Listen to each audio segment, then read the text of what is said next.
I'm Elisabeth Jordan with You+Dallas. Academy Award winner Edward Zwick just came to town to promote his new film, Love and Other Drugs, and we had the opportunity to sit down with him.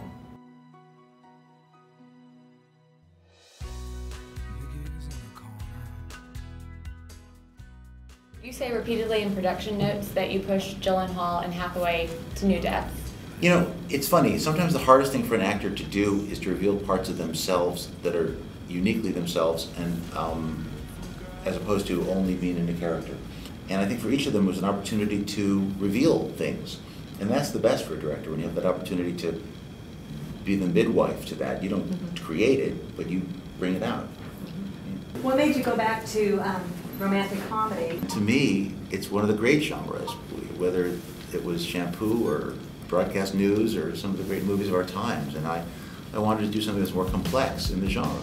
Let me take you out for a cup of coffee. Strong eye contact, implied intimacy. You're good. It's a love story. It was about lust. It was about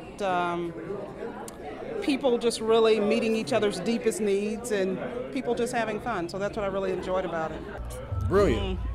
Brilliant? Brilliant. It's very hard. It gets you to the heart. It really does. I noticed that Maggie's feet are dirty once she stretches like she does throughout the film. I was wondering if that was intentional. Yeah, he's that kind of actress, you know. Well, I thought that was so fascinating. You live in a grubby loft, your feet are dirty. Yeah. Yeah. And it provides some connection. When I saw her foot dirty, I connected to her like I hadn't up to that point in the movie. You bet. Yeah. That's really cool. Yeah.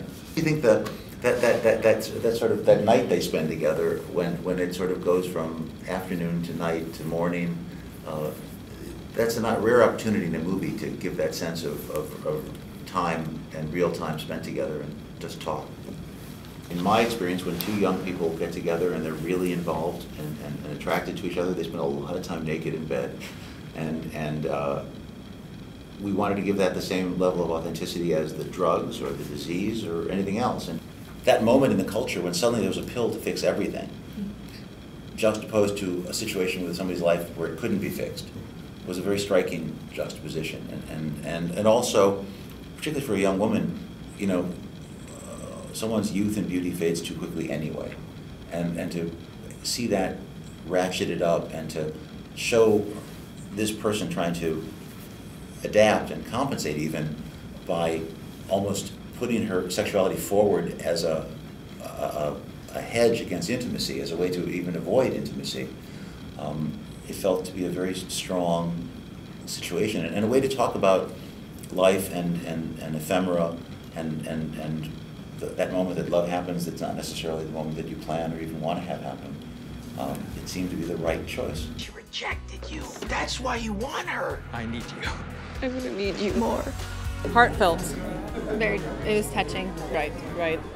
It was love, and even though he didn't think it at first, he fell for it. Illness or not, you know, he was just determined to be with her. A lot of women and girls come to me, and when they have these sort of empty relationships, these one-night stands where you don't really connect with a guy, they normally end up in heartbreak or pain or something like that. And so, you know, I know that in the movie that the lust between Maggie and Jamie ends up in true love. How often do you think that actually happens in life? I think it happens once. That moment is an important moment and a legitimate moment as you're searching and trying to define yourself and trying to define your sexuality. And I think that in life, at least in my experience, things are about and, not or. Things are both serious and silly. They're funny, and at the same time they're moving, and it was always our intention to do both. I'm sorry, I know it's so late. Oh my God. Oh my God!